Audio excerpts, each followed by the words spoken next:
Tonight, it's almost time for the city to choose its next mayor. Yeah, I've been following it. I haven't decided yet, though. There's too many candidates.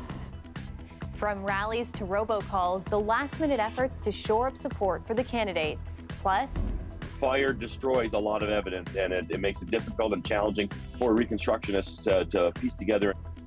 with traffic moving again through the area of a deadly crash on the 401, the focus now turns to the investigation into what happened. And I will not be supporting this policy this evening. The Halton School Board rejects a new professionalism policy that was being considered after controversy over a teacher's appearance. From signs to endorsement videos and text messages, the campaigns are heating up with just days to go before the mayoral by-election. Dale Manukduk takes a look at the candidates' strategies heading into the home stretch. Every campaign has tactics, and the closer you get to Election Day, the bolder they become. Yesterday's John Tory endorsement video in this election, Anna Bilo is the right choice for mayor. Was followed by a round of robocalls. Hi, John Tory here, and I'm calling on behalf of Anna Bilo.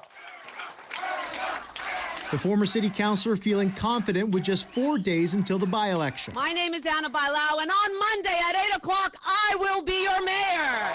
The former disgraced mayor endorsing the former councilor, not sitting well with some. John Tory is the reason that we have this by-election in the first place. Yet he still thinks that he can control the outcome. Meanwhile, the Mark Saunders campaign, which received an endorsement from Premier Doug Ford, has been texting Torontonians, saying he's the only person to, quote, stop Olivia Chow, a slogan he's run with for a while now, and then putting some of the responses on blast. Meantime, Olivia Chow's ground game has been ramping up and filling up Yonge Street. At a lively campaign rally tonight, she took aim at the last-minute endorsements. Look, John Tory and Doug Ford, they don't get to decide this election. The people do, right? So it's only 2 votes.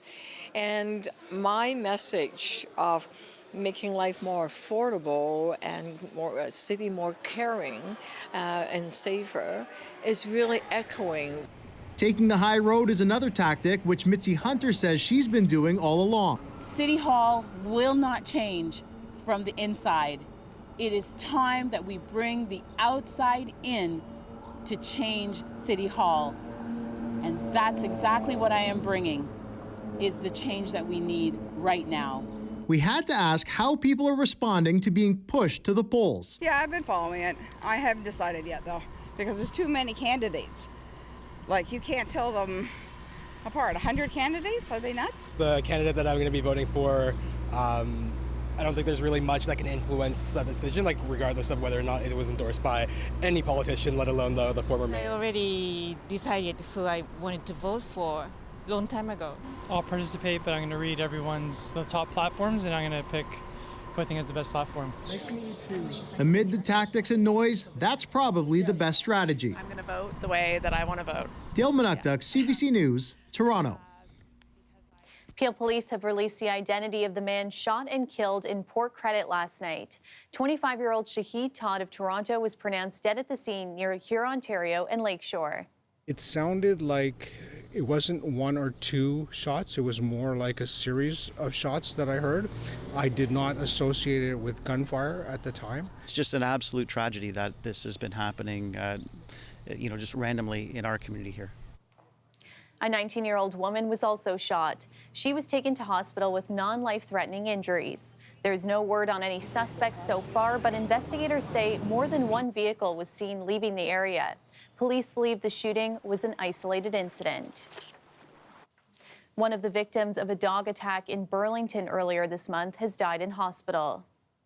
Halton police confirming the victim passed away last Friday, 10 days after the incident. The dog attacked a man and a woman on June 6th. A third person who tried to help them was also injured. The dog was shot and killed by police. Halton police didn't release any details on the person who died. An investigation is still ongoing after 2 people died in a fiery crash on the 401 Tuesday night. A large portion of the busy highway in Pickering was closed down for more than a day. Greg Ross has the latest. Traffic was flowing in both directions on the 401 near Brock Road in Pickering this morning, with almost all lanes reopened. There is a limited lane restriction on the eastbound side up against the guide rail where they are working on repairing the catch basins. The Ministry of Transportation worked through the night last night, resurfacing portions of the highway and repairing damage caused by this massive explosion. It was the result of a tanker truck carrying a highly flammable fuel crashing into the overpass at Brock Road. It could be seen and heard from kilometers away. Our building was rattling every time it exploded, and it exploded about 25 times. Lots of fire, quite a large mushroom cloud, and lots of smoke. OPP investigators are now using dashcam footage to try and get a better idea of what happened. Technology has advanced so much, and we're gaining a lot more perspective of the moments leading up to the crash and beyond as well, which is going to help us corroborate the physical evidence that we have collected and put together, really a timeline that will help, explain the series of events. But pinpointing the exact cause of the crash will be difficult, specifically whether or not it was driver error or mechanical failure. Fire destroys a lot of evidence, and it makes it difficult and challenging for reconstructionists to piece together and get confirmation on certain specifics. The Ministry of Transportation says there is still work ongoing to repair the drainage infrastructure at the crash site. Fuel from the tanker truck leaked into the catch basins and caught fire, causing some underground explosions. Crews are also conducting load tests here on the Brock Road Bridge to assess any potential damage to the columns. Greg Ross, CBC News, Pickering. And here's a live look at the Toronto skyline, sitting at about 20 degrees after another sunny day. Colette Kennedy joins us with the first look at the forecast. And Colette, not a bad second day of summer. Yeah, things pretty good out there. I mean, temperatures came down a little bit, in many cases having to do with the cloud cover that was pushing in. Not everywhere. You'll notice the nation's capital almost 30 degrees. Otherwise, a lot of kind of mid-20s, a little cooler still in Hamilton, especially closer to the lake with that easterly flow, because we had that yet again today. But the ridge of high pressure that's been in place and protecting us and giving us the sunshine every day, that's what's weakening. And as we lose that, an area of low pressure is able to push northward, and we get the rain showers. You see, this is into tomorrow morning from the Niagara region back into southwestern Ontario, parts of cottage country as well. I do have at least cloud cover in the forecast for the GTA with a chance of showers, but I think they'll be more isolated, and in fact, even into the afternoon, some spotty showers possible. It gets a little bit heavier, more consistent as we go into the evening hours. So just have that umbrella around, be prepared for it, because we've had several days where we didn't need to worry about that with dry conditions. 18 overnight tonight, and then tomorrow 23 degrees with still a bit of humidity in there, Talia. Colette.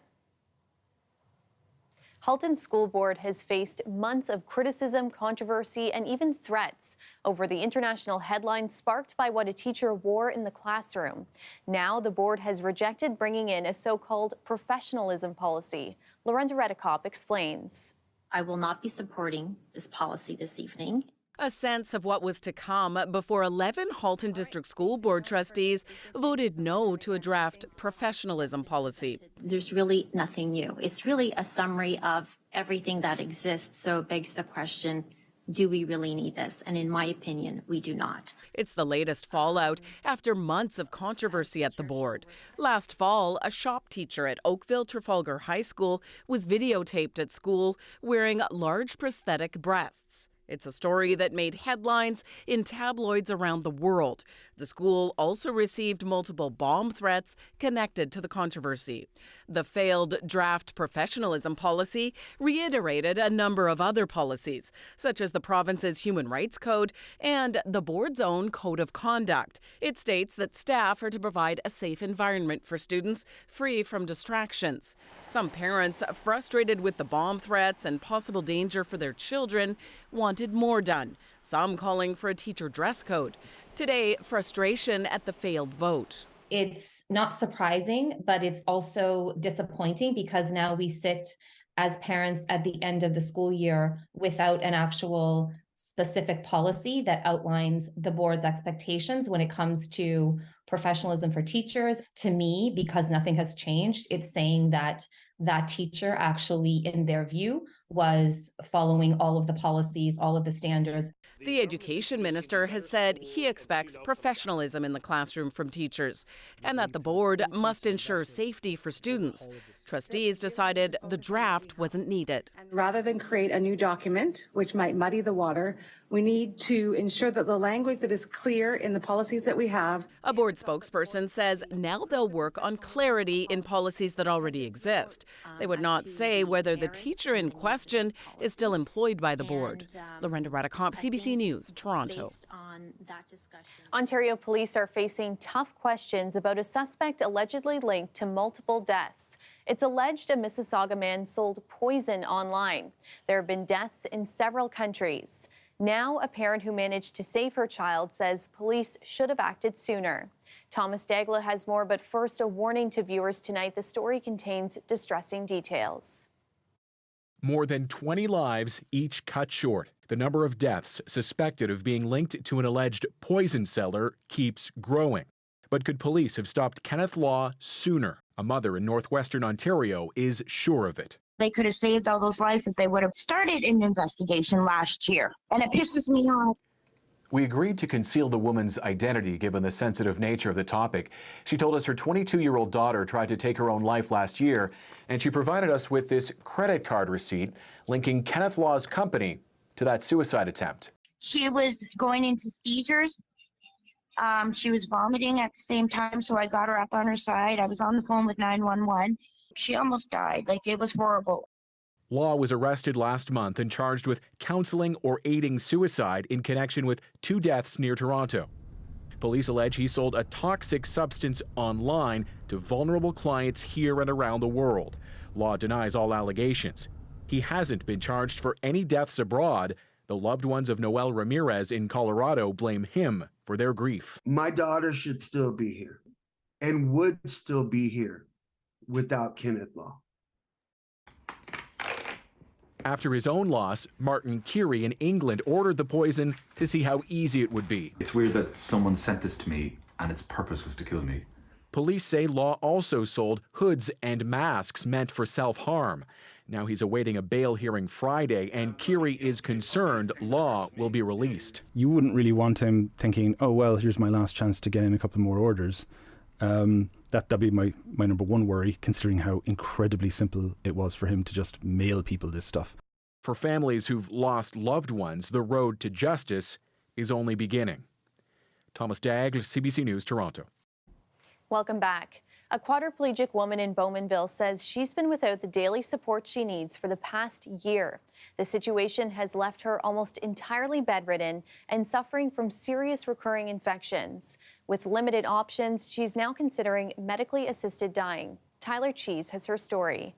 In recent years, Rose Finley has fewer than 10 days until she's approved for medical assistance in dying, also known as MAID. The 33-year-old has been a wheelchair user since a diving accident when she was 17. Until recently, she supported her 3 young sons and hired support workers with earnings from disability advocacy work. Last year, she had to stop working due to her health. So she applied for the Ontario Disability Support Program, but it is actually easier to access medical assistance in dying than it is to access ODSP. She's been told it could take 6 to 8 months for her ODSP application to be reviewed. At the same time, approval for MAID only takes 90 days. That tells me that our government is not prioritizing the lives of disabled people, and that it is easier to let disabled people go than it is to actually give them the assistance that they need. Faced with the possibility of a downturn in her health while she waits for ODSP, Finley made the decision to apply for MAID.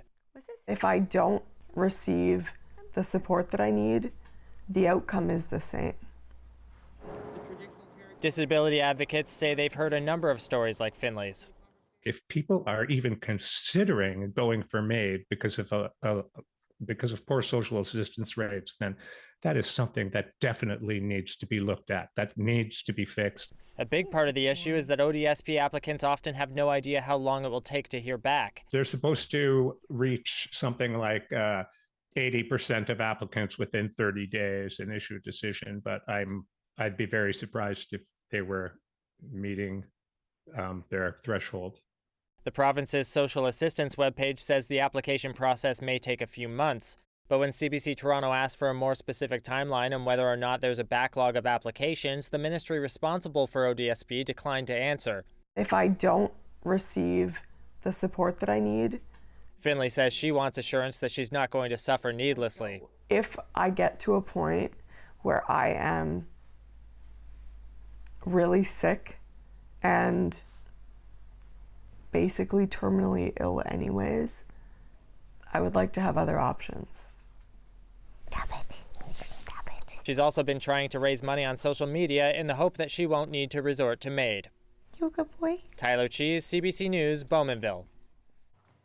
The list of communities voting to declare intimate partner violence an epidemic is growing. The city of Brampton and Peel Region are two of the latest to do so. Councillors and advocates say they hope this sends a message to the government. Meg Roberts reports. The death of 43-year-old Devinder Kaur not only shocked councillors in Brampton, but it pursued them to take action. Kaur was allegedly killed by her estranged husband at a Brampton park in broad daylight this past May. It was, very, very emotional for a lot of Bramptonians. And I think a lot of Bramptonians are thinking, how are we going to make sure that we address this issue? Councillors Navjeet Kaur and Rowena Santos, Brampton's only female councillors, brought a motion forward to declare intimate partner violence an epidemic. Brampton and Peel Region now stand with 24 other municipalities across Ontario who have done the same. They're hoping the decision will put pressure on the provincial government to step in. Women are starting to step up. What we really need in this declaration of this epidemic is funding for these agencies so that they can be there for the women who need it the most. This gender violence advocate knows those struggles firsthand. We are almost always at full capacity. We're getting calls all the time from community organizations asking if we have shelter space, but it really is, we're always full. When a family's leaving, a family comes in, the need is there. At Embrave's 2 shelter spaces, there's been a 27% increase in survivors accessing shelter programs in 2022 compared to the year before, as well as a 28% increase in children seeking the service. The demand for service has gone up, but not the funding to match that. The province told CBC News in a statement that last year alone, the ministry invested more than $250 million in victims of violence and violence prevention initiatives. In March, along with the federal government, it also announced $8 million for 4 years in funding for gender-based crisis hotlines. Councillor Santos says the topic will be a priority at the Association of Municipalities of Ontario meeting that takes place in August. All of our work today, with Councillor Brar, myself, and other women who sit on council tables, it's a huge responsibility for us. There is no bigger issue than safety, especially safety for women. In 2021, Peel Regional Police reported more than 17,000 incidents of family and intimate partner violence. Meg Roberts, CBC News, Brampton. The Ontario government is revealing the location of the first all-new season provincial park in over 40 years. It will be located at Big Wind Lake Provincial Park near Bracebridge. The park will offer 250 campsites and up to 25 new cabins. There will be backcountry camping along with 4-season recreational activities. It's anticipated construction on the park will begin in the fall of 2024. Stay with us. We'll be right back. Colette's back now with our extended forecast. And you mentioned the rain for tomorrow. What's the rest of the weekend looking like? Yeah, we do have some rain in the forecast, and of course I'm going to show you exactly when and kind of which days. So we do have obviously Pride festivities and lots of reasons that you'd like to have some dry conditions and some nice weather. I'm going to start with the big picture in terms of NOAA and the Climate Prediction Center has said that we are no longer in a neutral pattern. After that 3 years of being in a La Nina, we've now moved into an El Nino pattern. So it is weak at first. We are expecting this to strengthen for southern Ontario. In general, that would mean through the summer months that we would have more conditions where temperatures were a little above seasonal, but also dry conditions too. So something we'll need to watch out for because we've had the forest fire risk at times in southern Ontario even going up, and then we had that rainfall. We've got some coming in, but it's definitely something we'll want to be monitoring. New pattern locally too. We've had the clouds that have been kind of rolling in. We're losing that ridge of high pressure and all the days of sunshine, so at least getting some wet weather that we could use. And typical summertime thunderstorms, that activity or that risk of coming into Saturday especially. So through tomorrow, we do have the chance of showers more so into southwestern Ontario over towards the Niagara region. There's a chance into the GTA, but I would expect it to be kind of spotty in nature, and then into the evening gets a little bit more organized. And then as we go into Saturday morning, again, some scattered showers. We should clear out into the afternoon, but if that sun kind of comes through with the timing, that's when we could see a few thunderstorms bubbling up through the region. So don't be caught off guard. It seems like it's clearing, and then we could get some of those pop-up showers or thunderstorms moving back. So Saturday is really the day where we still have some wet weather into the weekend. At this point, Sunday is looking like the better day for dry conditions and warmer conditions. Overnight temperatures, just having a look as we head towards 5, 6 a.m., tend to hit our lows right around then at this time of year. Winds are around 18, Toronto 17 to 18 for that low as well. Similar conditions around 23 tomorrow. Still a bit of humidity though, and then Saturday 25, clearing in the latter part of the day. So an improving forecast there. Sunday, there you go, things looking good and warming up to 27 degrees. But then we bring showers back into the forecast at the beginning of the week again, Taya. Thanks, Colette. Finally tonight, the Toronto Raptors have a new player coming to the roster. With the 13th pick in the 2023 NBA Draft, the Toronto Raptors select Grady Dick from the University of Kansas. The Kansas native spent one season with the Kansas Jayhawks last year, setting the school record for threes made by a freshman in a season. Fun fact, his sparkly red suit is inspired by Dorothy's ruby slippers in The Wizard of Oz. One thing's for certain, he's definitely not in Kansas anymore.